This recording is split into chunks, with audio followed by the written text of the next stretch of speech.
वही ना रिकॉर्डिंग, अब इसको पहले तो पोस्ट मैम ने करेगा। ओके बोल दिया क्या? हाँ मैम ने कहा ना कि 10 बजे कर देना, हाँ तो इस पे अभी पोस्ट कर दो ना मीटिंग, वो रिकॉर्डिंग पोस्ट कर दो हाँ, ना। पॉज कर दो। स्टार्ट करें। Yes ma'am. लास्ट टाइम हम लोगों ने न्यूक्लियस यस मैम। पढ़ा था, न्यूक्लियस पढ़े थे, यस मैम। याद है कुछ? यस मैम, ठीक न्यूक्लियस है, को ब्रेन ऑफ सेल कहा जाता है। ठीक है, क्यों? क्योंकि वो सारी एक्टिविटीज कंट्रोल करता है सेल की। ठीक यस है, मैम। अभी हम बात करते हैं एंडोप्लाज्मिक रेटिकुलम की, जो कि एक सेल ऑर्गेनल है सेल का। ठीक है, एंडोप्लाज्मिक रेटिकुलम का स्ट्रक्चर कैसा होता है, वो किस चीज से बना हुआ होता है? तो आपके एनसीईआरटी की लाइनिंग है, it is a large network of membrane bound tubes and sheets. Okay, yes ma'am. It tubes are round और oblong bags या फिर वेसिकल्स। एक तो पहली बात तो जो आपका एंडोप्लाज्मिक रेटिकुलम है, ये यस दो कंपोनेंट से मिलकर बना है, लॉन्ग ट्यूब से और बीच बीच में शीट से। आप स्ट्रक्चर एनसीईआरटी की बुक में देखना, उसकी ट्यूब्स ऐसे हॉलो ट्यूब्स जैसी होती है, जैसे ऐसा लगता है कि वो बैग लाइक स्ट्रक्चर है। ठीक है, तो ट्यूब्स प्लस शीट से मिलकर आपका एंडोप्लाज्मिक रेटिकुलम बना हुआ होता है। ये तो स्ट्रक्चर की बात हो गई। ठीक है, अब एंडोप्लाज्मिक रेटिकुलम दो टाइप के होते हैं, एक होता है रफ एंडोप्लाज्मिक रेटिकुलम जिसको अपन RER बोलते हैं, एक होता है आपका SER मतलब स्मूथ एंडोप्लाज्मिक रेटिकुलम। अब रफ एंडोप्लाज्मिक रेटिकुलम रफ क्यों कहलाता है और स्मूथ एंडोप्लाज्मिक रेटिकुलम स्मूथ क्यों कहलाता है? क्योंकि इसके ऊपर रफ एंडोप्लाज्मिक रेटिकुलम के ऊपर RER के ऊपर छोटे छोटे दूसरे ऑर्गेनेल्स चिपके हुए होते हैं, और वो दूसरे ऑर्गेनेल्स कौन से होते हैं? राइबोसोम्स। ठीक है, तो राइबोसोम्स क्या होते हैं? दूसरे सेल ऑर्गेनेल्स होते हैं जो गोल गोल स्ट्रक्चर होते हैं, स्फेरिकल स्ट्रक्चर के होते हैं। जब वो राइबोसोम्स एंडोप्लाज्मिक रेटिकुलम की सरफेस पर आकर चिपक जाते हैं, तो फिर एंडोप्लाज्मिक रेटिकुलम कहलाता है रफ एंडोप्लाज्मिक रेटिकुलम।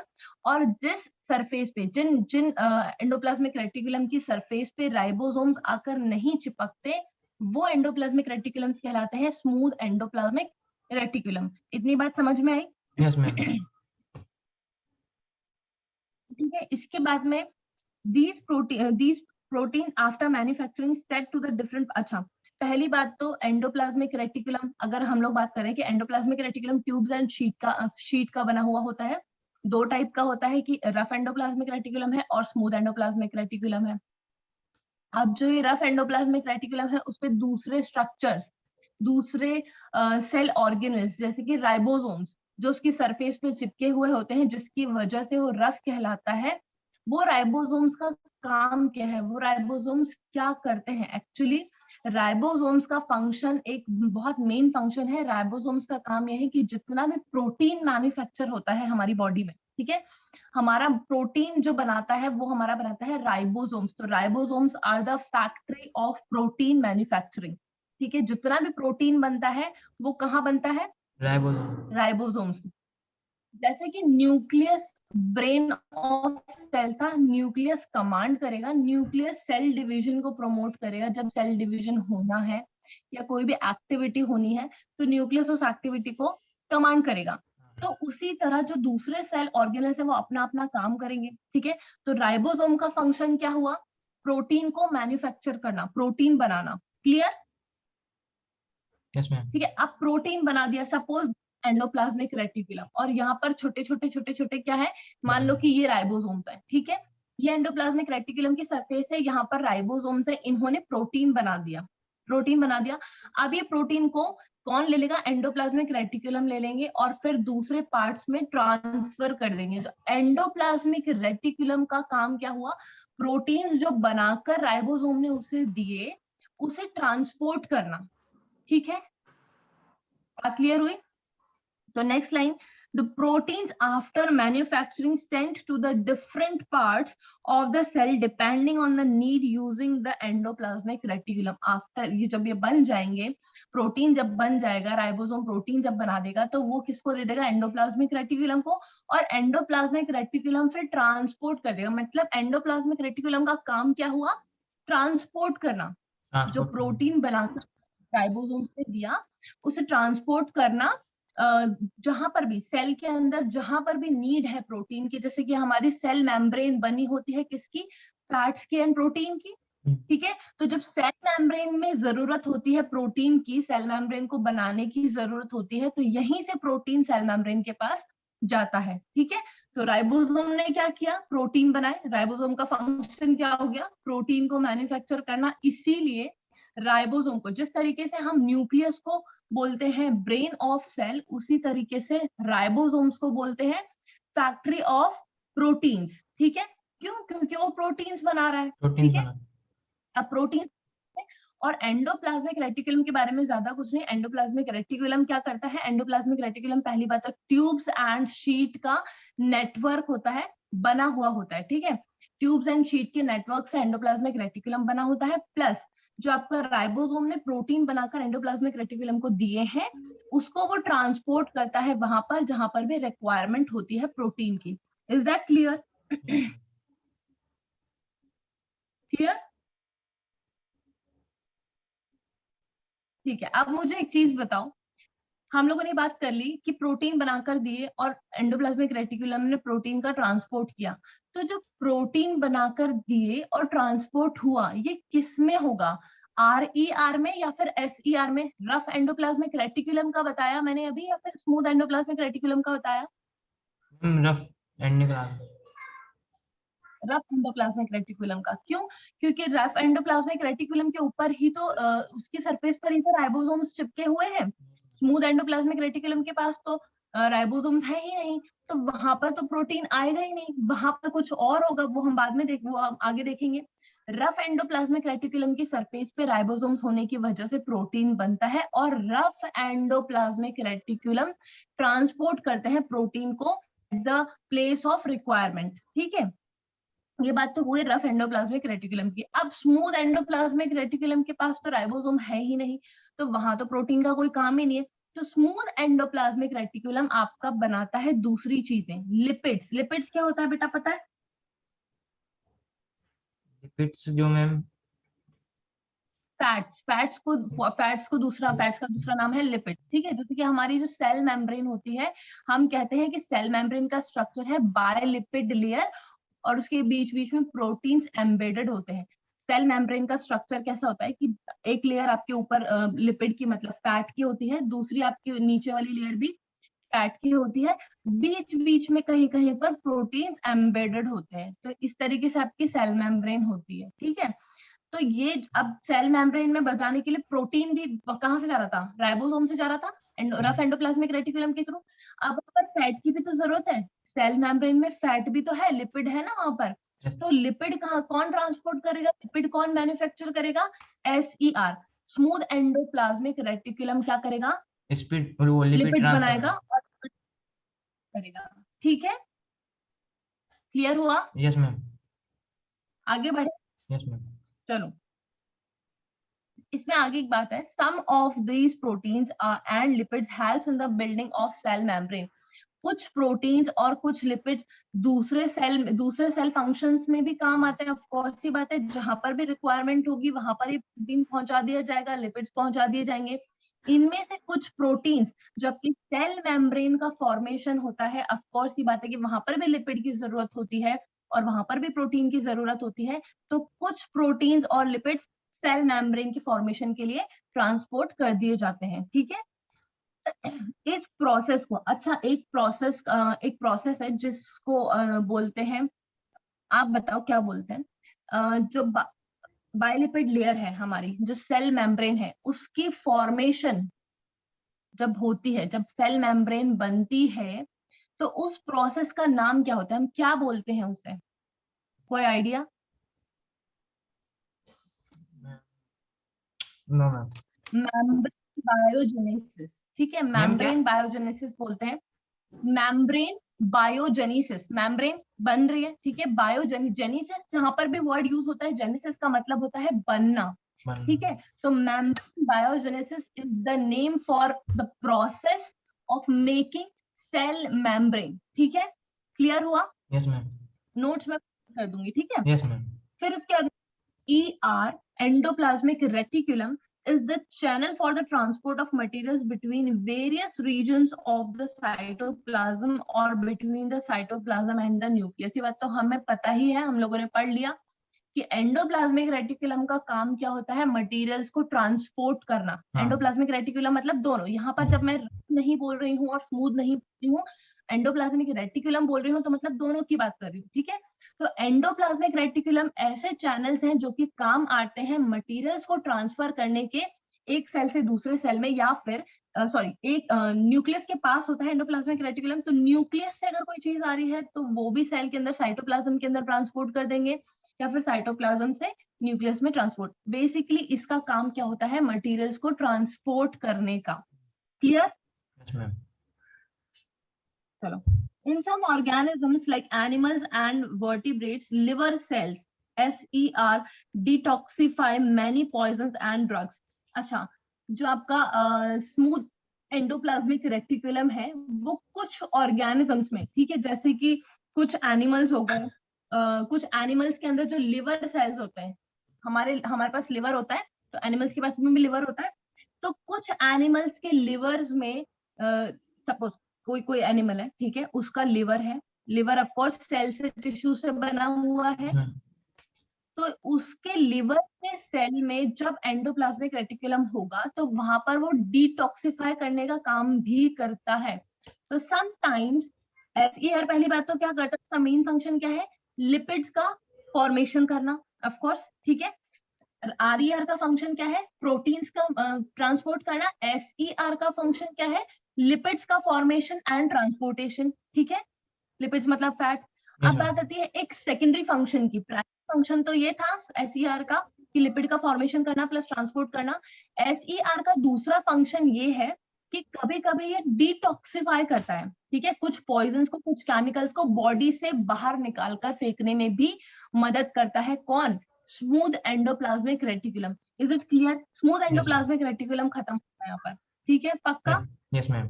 आगे बढ़े? Yes ma'am. ठीक है, करने वाले हैं नेक्स्ट सेल ऑर्गेनेल के, जिसका नाम है गोल्जी एपरेटस, ठीक है, गोल्जी एपरेटस। गोल्जी एपरेटस का नाम इसलिए क्योंकि साइंटिस्ट जिसने डिस्कवर किया था उसका नाम था कैमिलो गोल्जी। तो क्वेश्चन कभी कभी इस पर आ जाता है कि मतलब कि कैमिलो गोल्जी ने क्या डिस्कवर किया था, तो कैमिलो गोल्जी से याद रख, डिस्कवर किया था, ठीक है। अब गोल्जी एपरेटस, जैसे कि हम लोगों ने अभी पढ़ा कि एंडोप्लाज्मिक रेटिकुलम नेटवर्क है ट्यूब्स का और शीट्स का, उसी तरह in the same way Golgi apparatus भी वेसिकल्स का और सिस्टर्न्स का एक नेटवर्क है, ट्यूब्स का एक नेटवर्क है, काफी सारी ट्यूब्स होती है, ऐसे नेटवर्क बना लेती हैं आपस में, तो उस स्ट्रक्चर को हम लोग बोल देते हैं गोल्जी एपरेटस। आप चाहो तो एक बार डायग्राम आपके एनसीईआरटी में गोल्जी एपरेटस का देखो। एनसीईआरटी खोलकर बैठे हो पास में? मैम मैम लोगो मैम,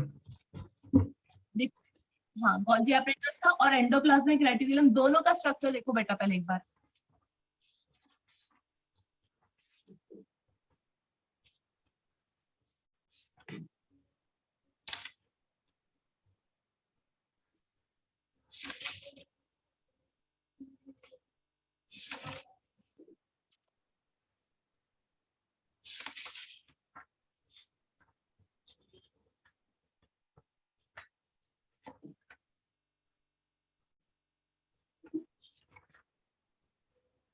देखा बेटा?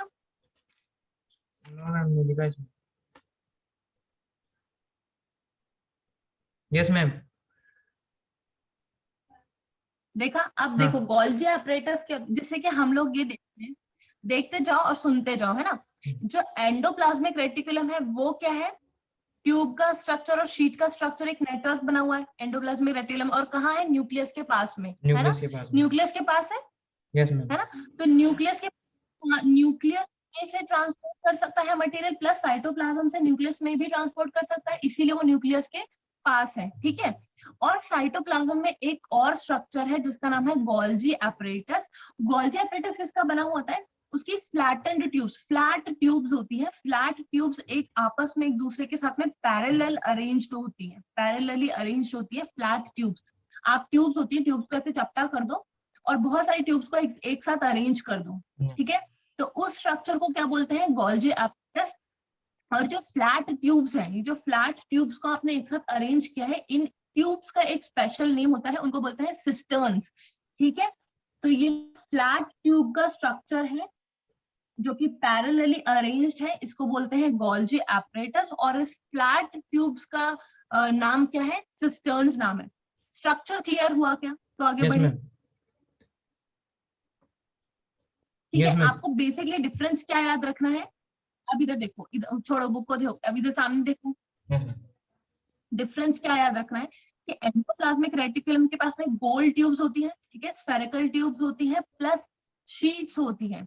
तो एंडोप्लाज्मिक रेटिकुलम पहली बात तो न्यूक्लियस के पास में होता है, न्यूक्लियस की मेम्ब्रेन से अटैच्ड होता है, ठीक है, और वो स्फेरिकल ट्यूब्स प्लस शीट का नेटवर्क होता है एंडोप्लाज्मिक रेटिकुलम। ठीक है, वहीं पर अगर हम गोल्जी एपरेटस की बात करते हैं तो गोल्जी एपरेटस फ्लैट ट्यूब्स होती है, फ्लैट ट्यूब्स आपस में पैरेलली अरेंज्ड होती हैं एक साथ, और ये न्यूक्लियस के पास नहीं होती, साइटोप्लाज्म में डिस्पर्स्ड होते हैं गोल्जी एपरेटस। ठीक है, अब इसकी जो एक एक फ्लैट ट्यूब्स है गोल्जी एपरेटस की, उनको हम लोग क्या बोलते हैं, सिस्टर्न्स बोलते हैं। स्ट्रक्चर क्लियर हो गया? आगे Yes, ma'am. बढ़ते हैं। The membranes have connections with the tube of endoplasmic reticulum and makes another complex membrane system. अब क्योंकि हमने पहले क्या पढ़ा कि ये न्यूक्लियस है, न्यूक्लियस के आस जस्ट न्यूक्लियस जस्ट अटैच्ड कौन है, एंडोप्लाज्मिक रेटिकुलम। ठीक है, तो एक सिस्टम बन गया कि यहाँ से ये चीज ट्रांसपोर्ट हो जाएगी प्लाज्मिक रेटिकुलम में, एंडोप्लाज्मिक रेटिकुलम फिर साइटोप्लाज्म में या कहीं पर और पर ट्रांसफर कर देगा। ये चीज क्लियर हो गई। अब जो गोल्जी एपरेटस है वो न्यूक्लियस से डायरेक्टली अटैच नहीं होता, लेकिन एंडोप्लाज्मिक रेटिकुलम की मेम्ब्रेन से अटैच होता है। तो गोल्जी एपरेटस की मेम्ब्रेन और एंडोप्लाज्मिक रेटिकुलम की मेम्ब्रेन जो होती है वो आपस में इंटरकनेक्टेड होती है, आपस में अटैच्ड होती है, और न्यूक्लियस फिर एंडोप्लाज्मिक रेटिकुलम और फिर गोल्जी एपरेटस, तो ये तीनों मिलकर एक मेम्ब्रेन सिस्टम बना लेते हैं। ठीक है, ये तीनों मिलकर एक मेम्ब्रेन सिस्टम बनाते हैं। इस मेम्ब्रेन सिस्टम की मदद से कोई भी चीज आपस में आसानी से ट्रांसपोर्ट हो सकती है। बात समझ में आई क्या? Yes, ma'am. ठीक है, अब गोल्जी एपरेटस काम क्या करता है? गोल्जी एपरेटस जैसे कि आप सपोज कि रफ एंडोप्लाज्मिक रेटिकुलम हो, ठीक है, रफ एंडोप्लाज्मिक रेटिकुलम पर ये क्या है, राइबोसोम्स है, राइबोसोम्स ने प्रोटीन बनाया, प्रोटीन एंडोप्लाज्मिक रेटिकुलम को दे दिया। अब रफ एंडोप्लाज्मिक रेटिकुलम के ऊपर कौन चिपका हुआ है, गोल्जी एपरेटस, तो ये प्रोटीन बनाकर ट्रांसफर करेगा कहाँ पर, गोल्जी एपरेटस को, गोल्जी एपरेटस फिर ट्रांसपोर्ट करेगा सेल के अंदर जहां पर भी जरूरत है प्रोटीन्स की या लिपिड्स की। ठीक है, तो ये न्यूक्लियस, गोल्जी एपरेटस और सॉरी न्यूक्लियस, फिर एंडोप्लाज्मिक रेटिकुलम और फिर गोल्जी एपरेटस, ये तीनों की तीनों मेम्ब्रेन्स आपस में एक दूसरे के साथ में जुड़कर क्या बनाती है, membrane system, so that transport of materials easy way में हो सके। ठीक है, और गोल्जी एपरेटस का फंक्शन क्या होता है, मटेरियल्स को ट्रांसफर करना। ठीक है, इतना ही फंक्शन होता है। समझ में आई क्या बात? Yes, ma'am. ठीक है, अब बेसिक डिफरेंस क्या है, बेसिक अब हम लोगों ने पढ़ा कि एंडोप्लाज्मिक रेटिकुलम भी मटेरियल को ट्रांसपोर्ट कर रहा था। ठीक है, यहाँ पर गोल्जी एपरेटस का फंक्शन भी हम लोगों ने ये पढ़ा कि मटेरियल्स को ट्रांसपोर्ट कर रहा है। फंक्शन में दोनों का ट्रांसपोर्टेशन है, लेकिन फर्क सिर्फ इतना है कि एंडोप्लाज्मिक रेटिकुलम जो चीजें ट्रांसपोर्ट करेगा, खुद से जो चीजें ट्रांसपोर्ट करेगा, वो करेगा एक ही सेल के अंदर। ठीक है, सपोज प्रोटीन की जरूरत उसकी सेल की मेम्ब्रेन बनाने में जरूरत पड़ी, तो उसने प्रोटीन्स को ट्रांसपोर्ट करवा दिया। ठीक है, प्रोटीन्स को ट्रांसपोर्ट कर दिया उसी सेल के अंदर। सपोज माइटोकॉन्ड्रिया को जरूरत पड़ी प्रोटीन्स की, तो एंडोप्लाज्मिक रेटिकुलम ने डायरेक्ट प्रोटीन दे दिया किसको, माइटोकॉन्ड्रिया को। ठीक है, तो within a cell transport जब होगा, एक ही सेल के अंदर जब ट्रांसपोर्ट होगा, तो वो ट्रांसपोर्ट कौन करेगा, एंडोप्लाज्मिक रेटिकुलम। ठीक है, अगर सेल से बाहर कोई चीज भेजनी है, एक सेल से दूसरे सेल में अगर कोई चीज भेजनी है, या फिर दूसरे सेल की कोई चीज हमारे इस सेल में लेनी है, तो ये वाला ट्रांसपोर्ट कौन करेगा, इंटर ट्रांसपोर्ट कौन करेगा, गोल्जी एपरेटस। ये चीज क्लियर हुई क्या? Yes, दोनों ma'am. का फंक्शन ट्रांसपोर्ट है, लेकिन ट्रांसपोर्ट में सिर्फ इतना सा फर्क है कि within a cell transport कौन करेगा, एंडोप्लाज्मिक रेटिकुलम, और इंटर सेल रिलेशन कौन बनाएगा, Golgi Golgi apparatus. Apparatus. Clear? Yes, ma'am. ठीक है, अब बात करते हैं Golgi apparatus stores and modifies and package the materials in vesicles। अब क्या होता है कि जो मैंने फ्लैट ट्यूब्स बताई, ठीक है, कि गोल्जी apparatus किसका बनता है, फ्लैट ट्यूब्स का, ठीक है। फ्लैट ट्यूब्स के अंदर कुछ तो स्पेस होगा, तो उनको बोल दिया वेसिकल्स, और बाहर उन सारी के सारी पैरेलल ट्यूब्स को बोल दिया सिस्टर्न्स, ठीक है। अब गोल्जी apparatus क्या करता है, जब गोल्जी apparatus के पास में मटेरियल आता है, ठीक है, कि भाई इसको ट्रांसपोर्ट कर दो, सपोज उसको लिपिड्स दे दिए, एंडोप्लाज्मिक रेटिकुलम ने गोल्जी apparatus को लिपिड्स दे दिए और बोला कि इसे ट्रांसपोर्ट कर दो, ठीक है। तो वो क्या करता है, उसे तो जैसे हम लोगों ने कोई बच्चा दे दिया, नंगा पोंगा बच्चा दे दिया किसी को, और बोला कि इसको कपड़े में रैप करो, इसको ढको, इसको नैपी पहनाओ और फिर इसे इसके मम्मी पापा को दे दो, ठीक है।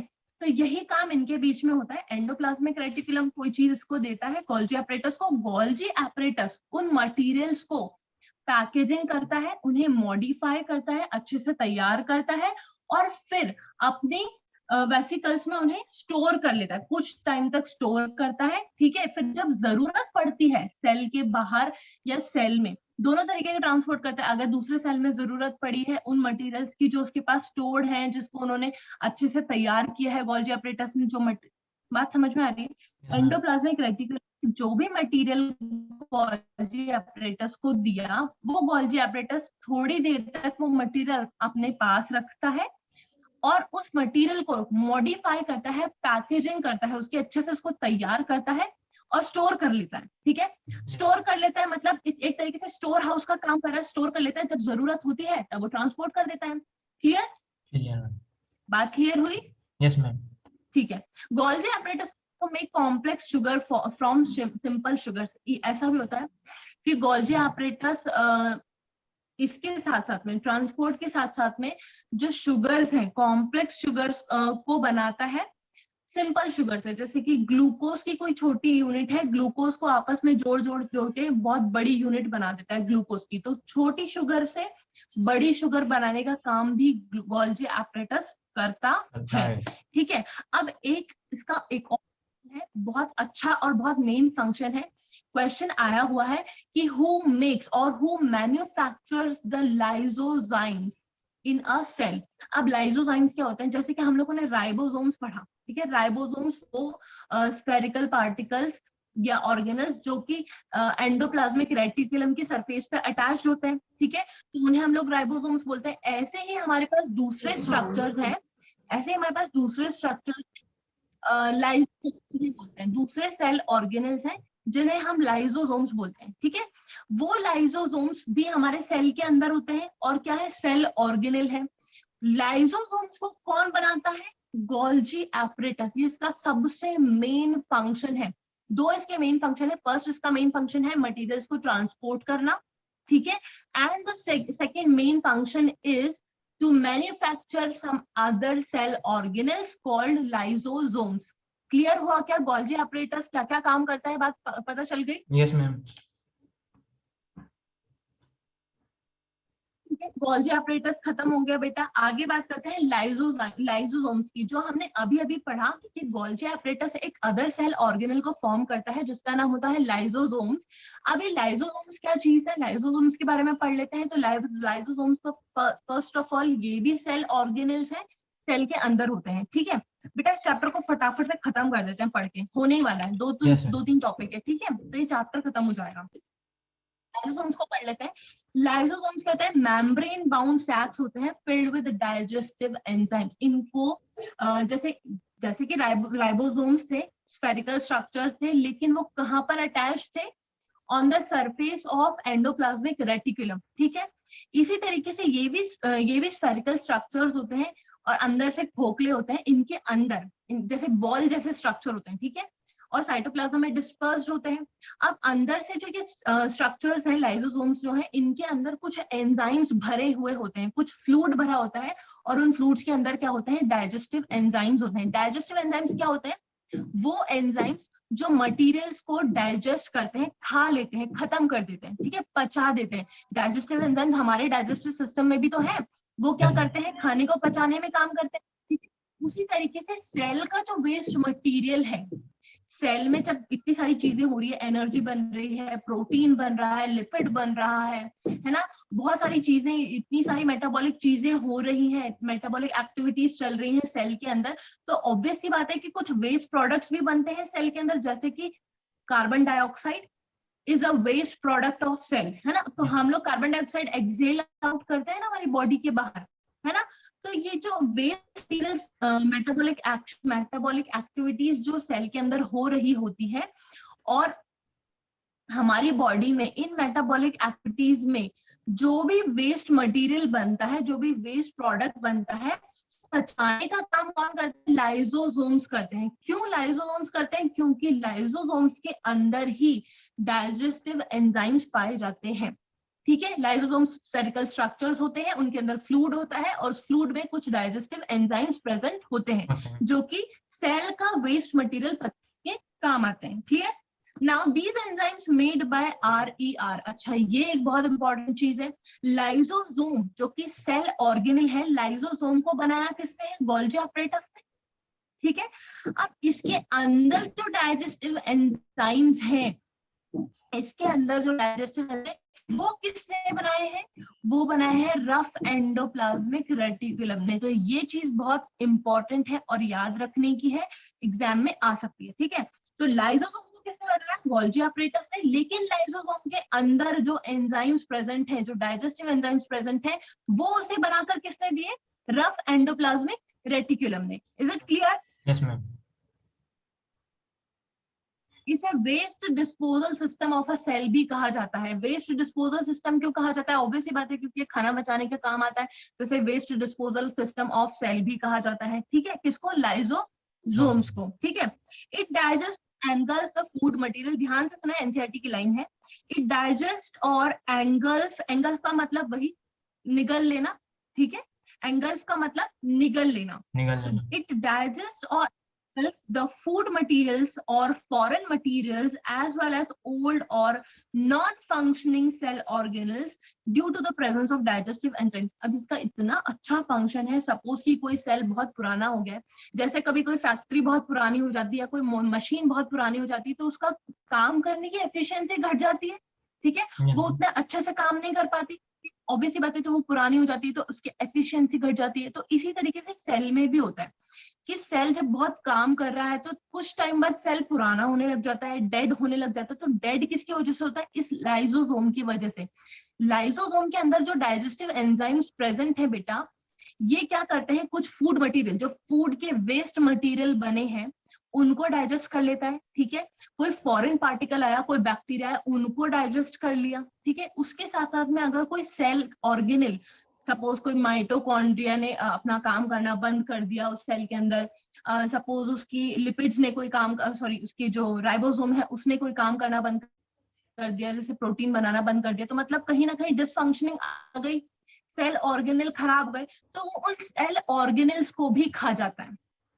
वो सेल के अंदर, मतलब लाइसोसोम जो है, अपने डाइजेस्टिव एंजाइम्स के होने की वजह से किसी भी वेस्ट मटेरियल को सेल के अंदर रहने नहीं देता, सब कुछ वो अपने आप डाइजेस्ट कर लेता है। Is it clear? Yes ma'am. ठीक है। अब मेरी बात सुनो, ये सेल है, पूरा एक सेल है, लाइसोसोम्स कहाँ होंगे? सेल के अंदर ही होंगे, ऑब्वियसली बात है, क्योंकि सेल ऑर्गेनेल है, ठीक है। अब सेल के अंदर साइटोप्लाज्म में लाइसोसोम पड़ा हुआ है, ठीक है। लाइसोसोम के अंदर डाइजेस्टिव एंजाइम्स हैं, इसीलिए वो सब कुछ डाइजेस्ट कर लेता है।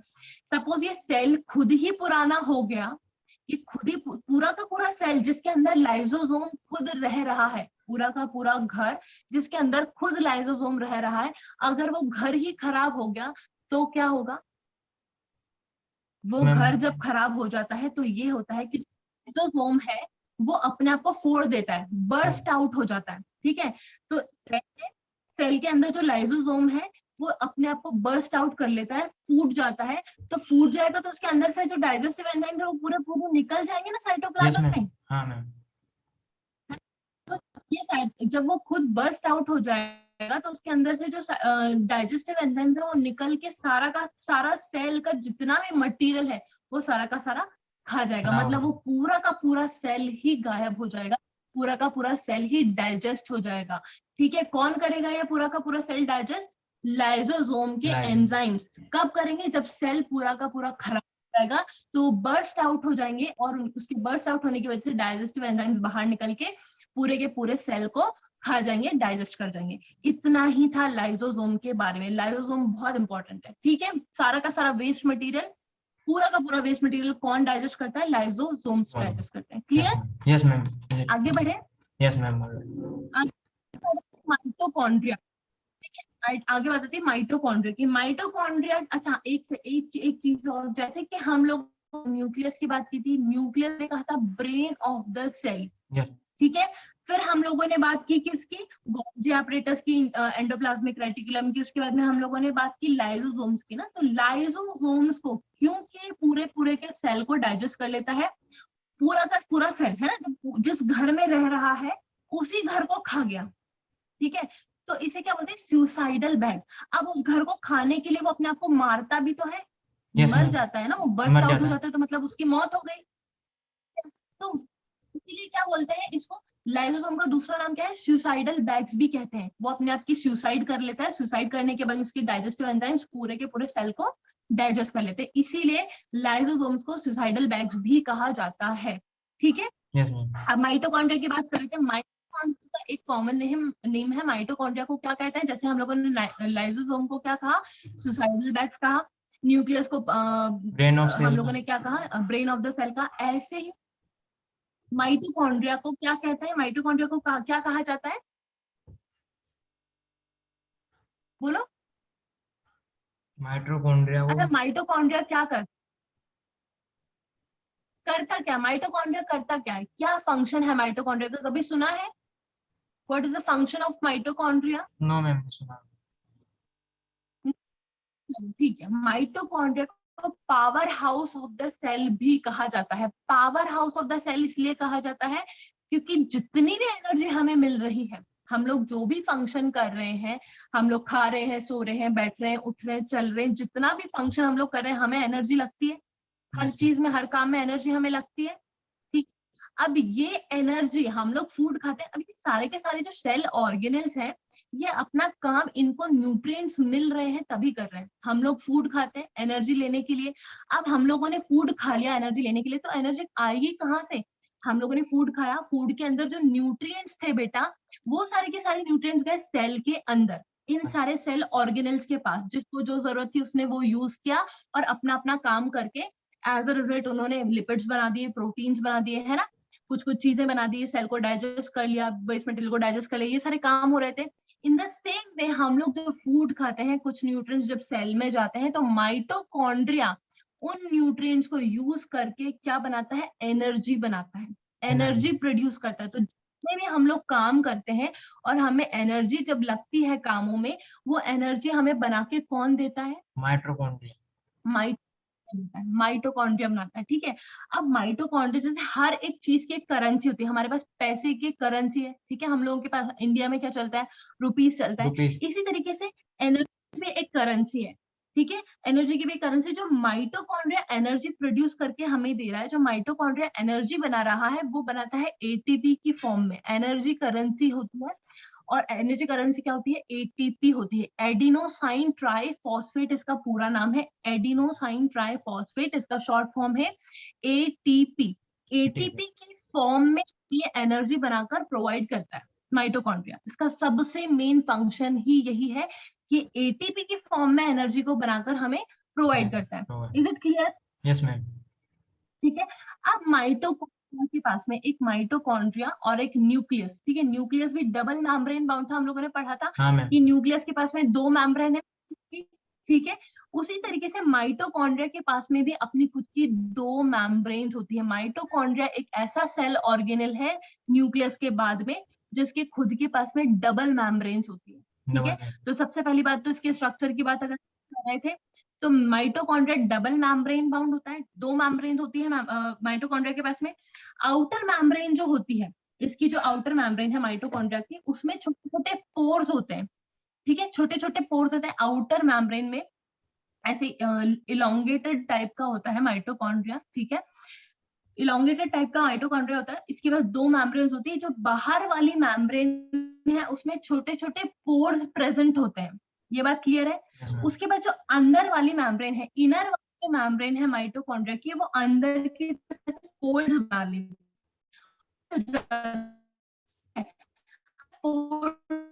डायग्राम देखो मैम आपकी फटाफट। आवाज मैम अटक अटक के आ रही है। माइटोकॉन्ड्रिया अटक रही है आवाज? यस मैम, अब नहीं अटक। अब अभी भी अटक रही है? नहीं मैम, अब नहीं अटक। हाँ, तो माइटोकॉन्ड्रिया का एक बार डायग्राम देखो एनसीईआरटी में बेटा।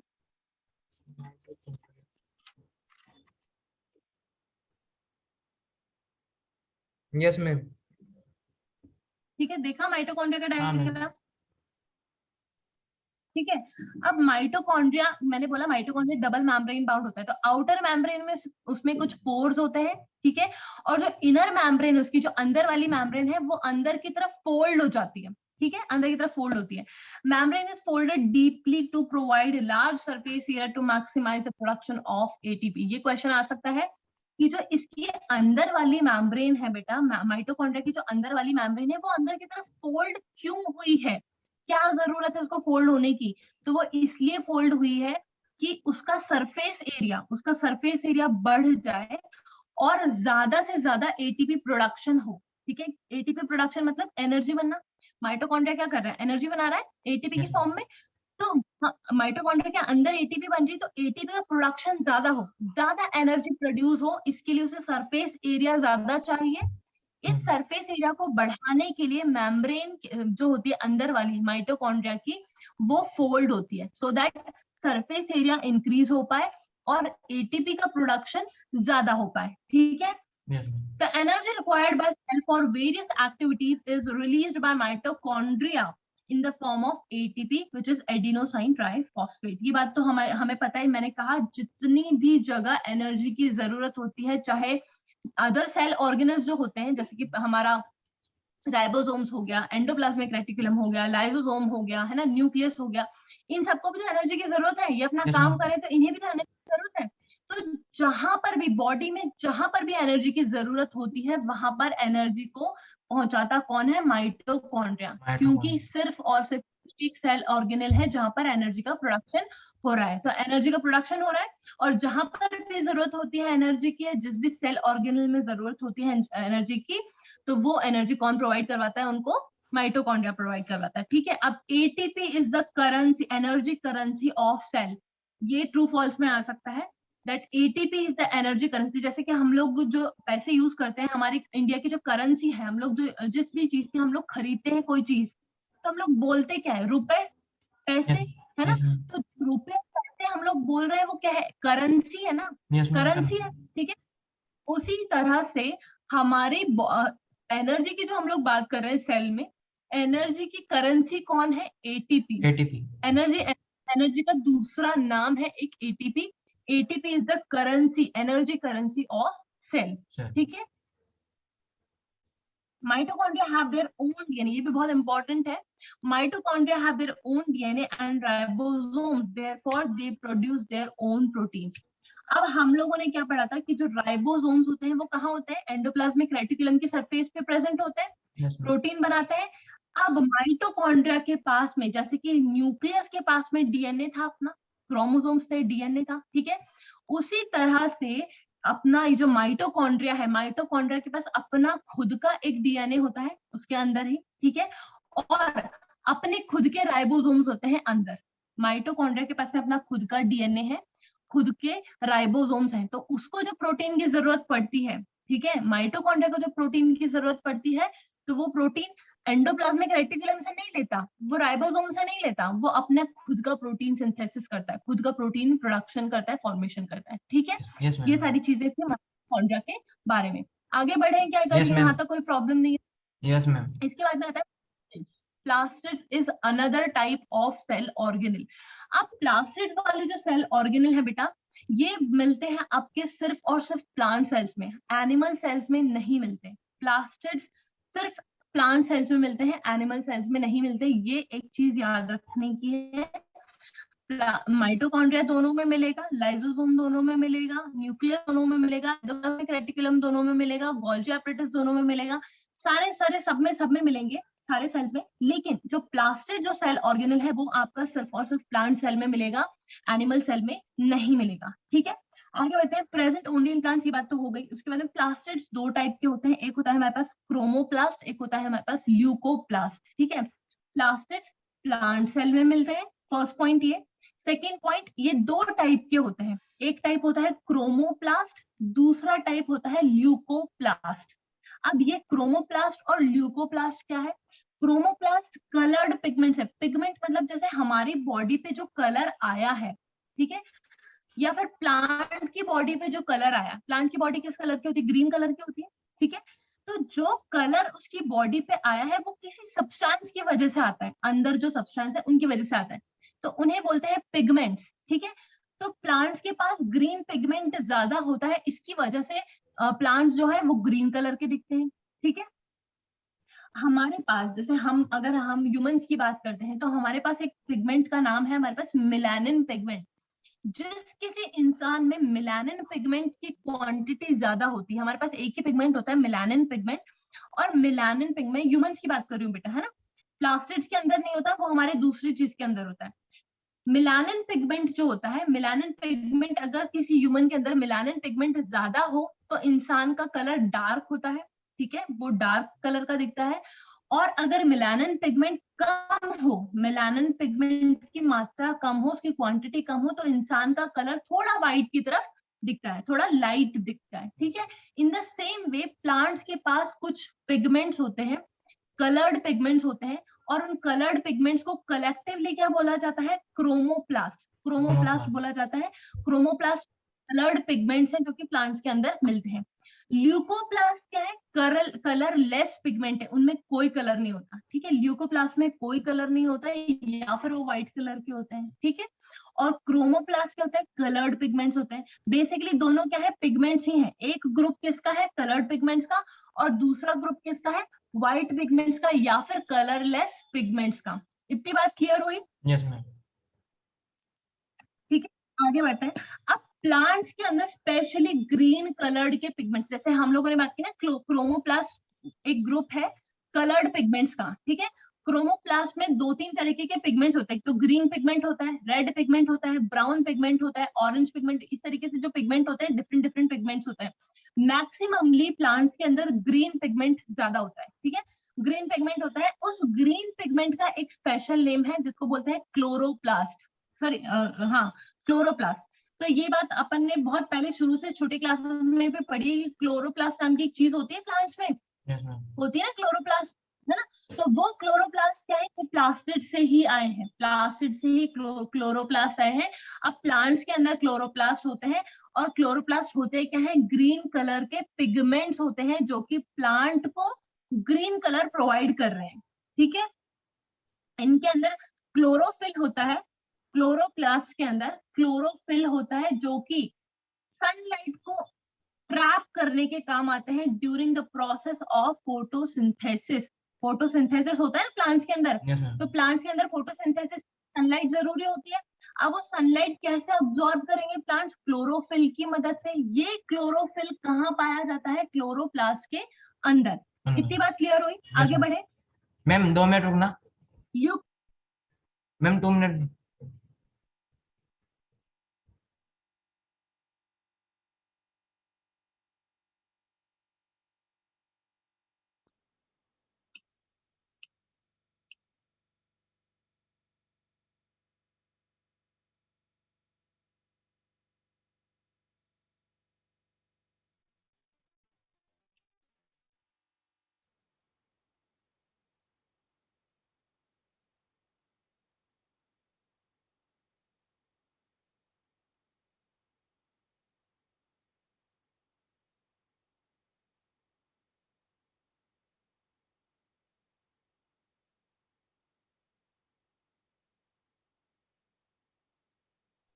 Yes ma'am. ठीक है, क्लोरोप्लास्ट की हम लोग बात कर रहे थे। क्लोरोप्लास्ट के अंदर क्लोरोफिल सब्सटेंस, क्लोरोफिल क्या करता है? सनलाइट को ट्रैप करता है in the process of photosynthesis. ठीक है, अब क्लोरोप्लास्ट की बात तो हो चुकी, ल्यूकोप्लास्ट की बात कर लेते हैं। तो leucoplast are primarily organelles in which materials like oil, starch, proteins are stored.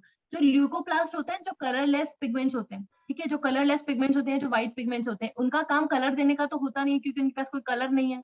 तो वो क्या करते हैं, ऑयल को, स्टार्च को, प्रोटीन को स्टोर करके रखते हैं, ठीक है, स्टोर करके रखते हैं। बात हो गई ल्यूकोप्लास्ट की। अब क्लोरोप्लास्ट के पास में बहुत सारी मेम्ब्रेन्स होती हैं, क्लोरोप्लास्ट के पास में बहुत सारी मेम्ब्रेन्स होती हैं जो किसी मटेरियल के अंदर एम्बेडेड होती है। इनके अंदर एक मटेरियल होता है, क्लोरोप्लास्ट के अंदर एक मटेरियल होता है जिसको बोलते हैं स्ट्रोमा, ठीक है। स्ट्रोमा के अंदर उसकी सारी मेम्ब्रेन्स एम्बेडेड होती है। जब स्ट्रक्चर देखोगे तो आपको समझ में आ जाएगा, ठीक है। लाइक माइटोकॉन्ड्रिया, सुनना, like mitochondria, plastids also have their own ribosome and DNA। तो क्वेश्चन ये आ सकता है कि which of cell organelles have their own DNA and ribosomes। तो माइटोकॉन्ड्रिया के पास में अपना खुद का डीएनए था, ठीक है, और उसके पास में अपने खुद के राइबोसोम्स थे।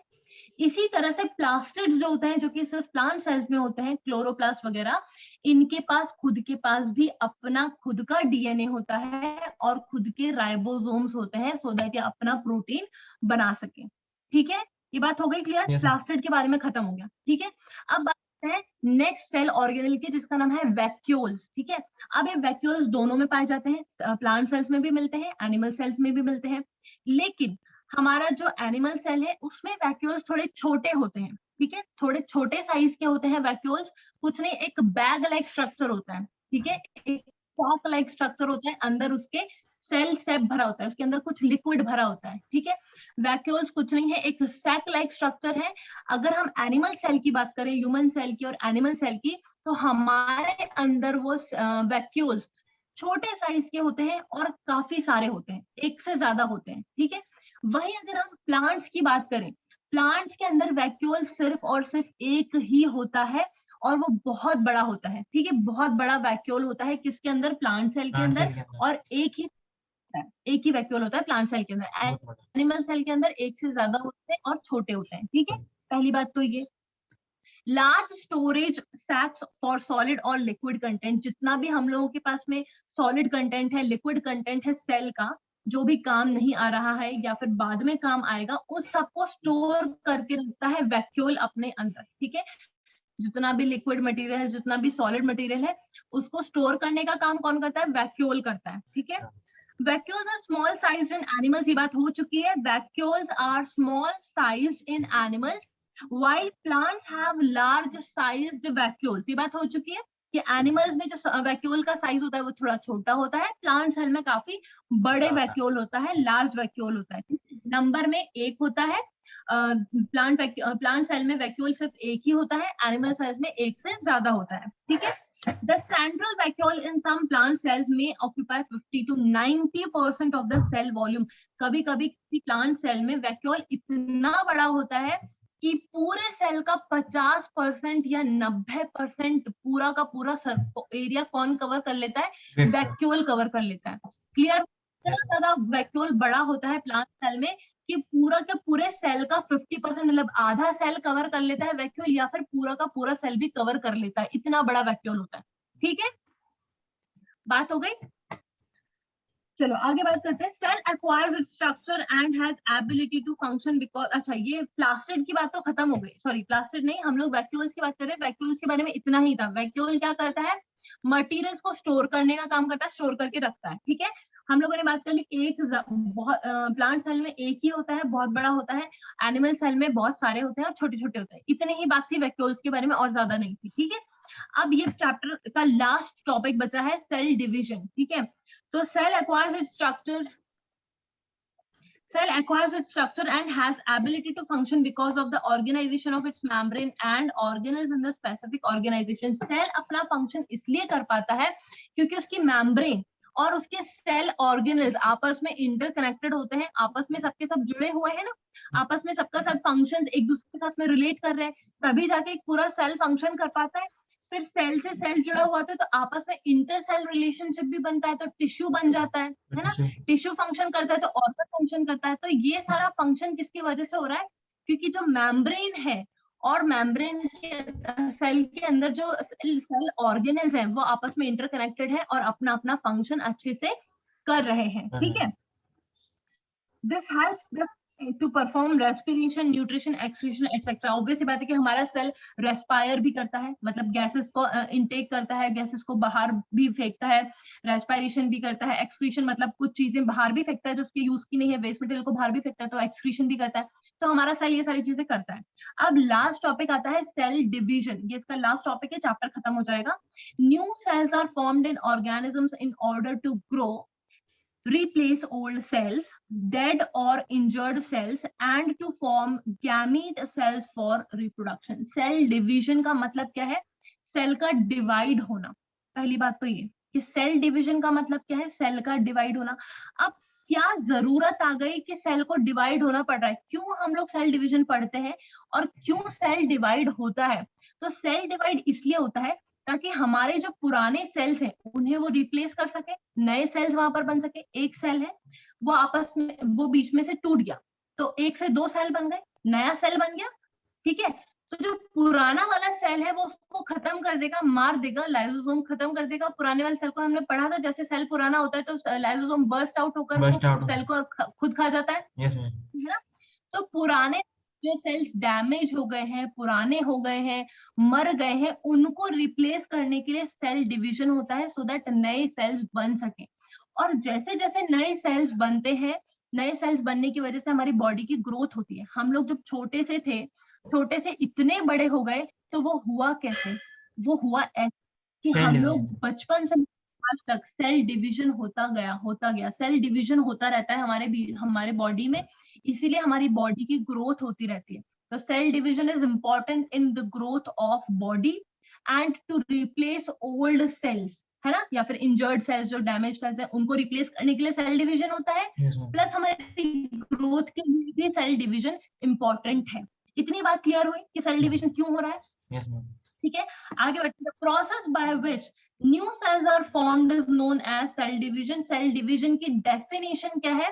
The process by which new cells are formed is known as cell division. ये बात तो पता लगी, वो प्रोसेस जिसमें सेल अपने आप को डिवाइड करके नए सेल्स बना रहा है, उस प्रोसेस को बोलते हैं सेल डिवीजन। ठीक है, अब सेल डिवीजन दो टाइप के होते हैं, दो तरीके से सेल डिवाइड कर सकता है। ठीक है, एक सेल माइटोसिस कर सकता है, ठीक है, वहीं पर दूसरा टाइप है मियोसिस करने का। ठीक है, तो दो टाइप के हमारे पास सेल डिवीजन है, एक तो है माइटोसिस, एक है हमारे पास मियोसिस। ठीक है, अब माइटोसिस और मियोसिस में क्या डिफरेंस है? मैं पहले माइटोसिस बता रही हूँ। Cell division by which cells divide for growth. Mitosis तब करता है सेल, माइटोसिस तब करता है जब बॉडी की ग्रोथ करवानी हो, किसी पार्ट की ग्रोथ करवानी हो। ठीक है, हम लोगों ने ये पढ़ा ना कि सेल डिवीजन कब होता है? या तो बॉडी की ग्रोथ के लिए होता है, या फिर ओल्ड सेल्स को, इंजर्ड सेल्स को, डैमेज सेल को रिप्लेस करने के लिए होता है। Yes ma'am. ठीक है, तो जब बॉडी की ग्रोथ करनी है, जब बॉडी को ग्रो करवाना है, ग्रोथ करवानी है, तब माइटोसिस करता है सेल। ठीक है, माइटोसिस करता है मतलब एक सेल है, एक सेल में दो टुकड़े हो जाएंगे तो दो नए सेल बन जाएंगे। ठीक है, फिर वो सेल वापस से दो टुकड़े करके नए सेल बना लेगा, वो सेल वापस से दो टुकड़े करके नए सेल बना लेगा।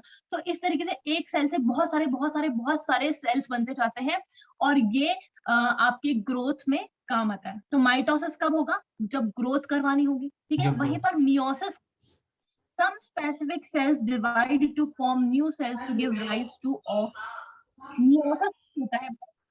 जैसे हमें पता है जब रिप्रोडक्शन होता है, ठीक है, रिप्रोडक्शन के लिए हमें गैमीट्स चाहिए होते हैं, एक स्पेशल सेल्स होते हैं। गैमीट्स क्या होते हैं? स्पेशल जो होते हैं, वो स्पेशल सेल्स जो हमारी बॉडी के अंदर कुछ मेन पार्ट्स, हमारी रिप्रोडक्टिव पार्ट्स, उनको फॉर्म करते हैं। Gametes are those special cells which are formed by our special parts to produce new offspring। हम लोग सेक्सुअल रिप्रोडक्शन की बात करते हैं। सेक्सुअल रिप्रोडक्शन में होता क्या है? जब रिप्रोडक्शन होता है, रिप्रोडक्शन का मतलब क्या हुआ?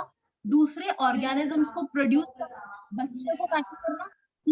अब वो बच्चे पैदा कैसे होते हैं, कब होते हैं? जब हमारे पास गैमीट्स होंगे, एक फीमेल गैमीट होगा, एक मेल गैमीट होगा। मेल का स्पर्म होगा और फीमेल का ओवम होगा, एग होगा। जब आपस में स्पर्म और एग फ्यूज करेंगे, तब एक जायगोट बनेगा, एम्ब्रियो बनेगा, और फिर एक नया ऑर्गेनिज्म बनेगा। तो ये जो गैमीट है, जो स्पर्म है और ये जो एग है, यही क्या है? गैमीट्स है। ठीक है, तो ये जब गैमीट है, तो गैमीट को बनाने के लिए, गैमीट भी तो बनते हैं, हमारी बॉडी में ही बनेंगे, इन गैमीट्स को बनाने के लिए जब सेल डिवाइड होता है तो वो डिवीजन होता है मियोसिस। तो सबसे पहला फंक्शन, सबसे पहला इंपॉर्टेंट थिंग तो क्या है, माइटोसिस कब होता है, बॉडी की ग्रोथ करनी होती है, ठीक है। मियोसिस कब होता है, जब गैमीट का फॉर्मेशन करना होता है, ठीक है। Second thing, each cell called mother cell.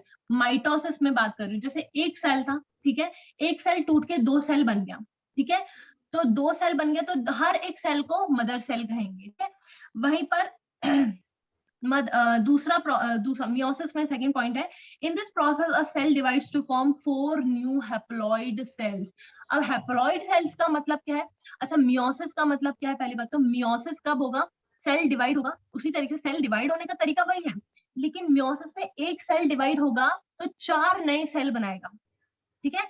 Mitosis एक बार डिवाइड होकर 2 सेल बनाएगा, ठीक है।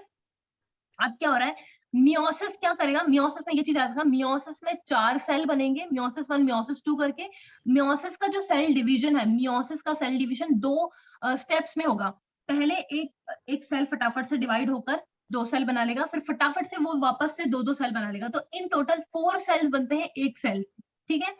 तो मियोसिस क्या करेगा, एक सेल अपने आप को डिवाइड करके 4 नए सेल बनाएगा, और वो जो 4 नए सेल होंगे वो हैप्लॉइड सेल्स होंगे। हैप्लॉइड का मतलब ये होता है कि जैसे हमारी बॉडी है, ठीक है, हमारी बॉडी के अंदर हर एक सेल के अंदर न्यूक्लियस है, न्यूक्लियस के अंदर डीएनए क्रोमोसोम्स है।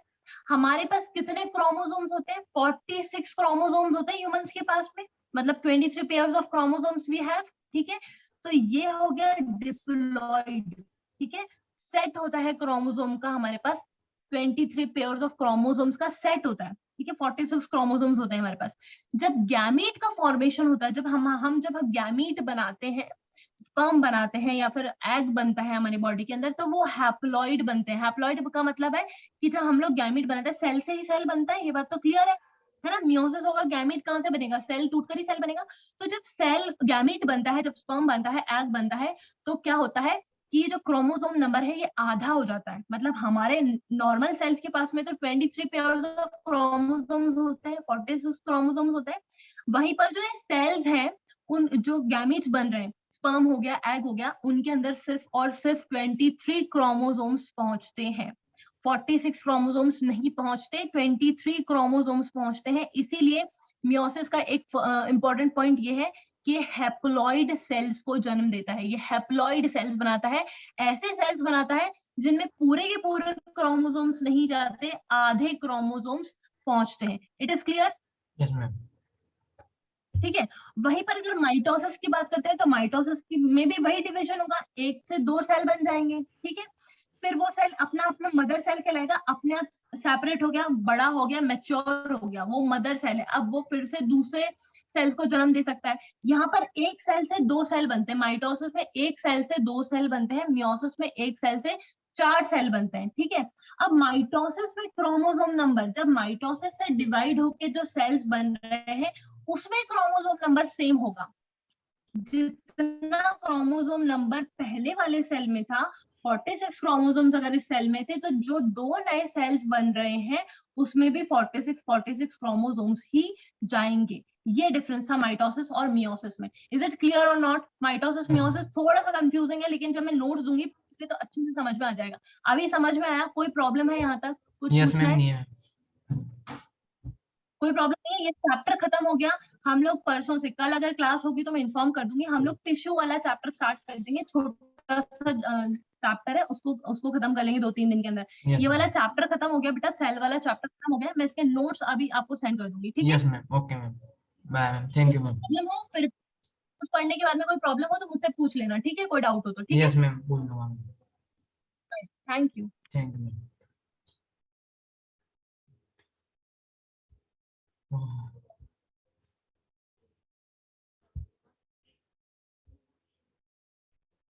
चाची को बुला रहे, चाची को बुला, चाची को बुला रही।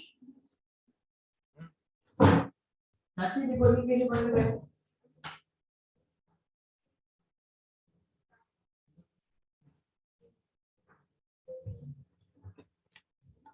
रिकॉर्डिंग से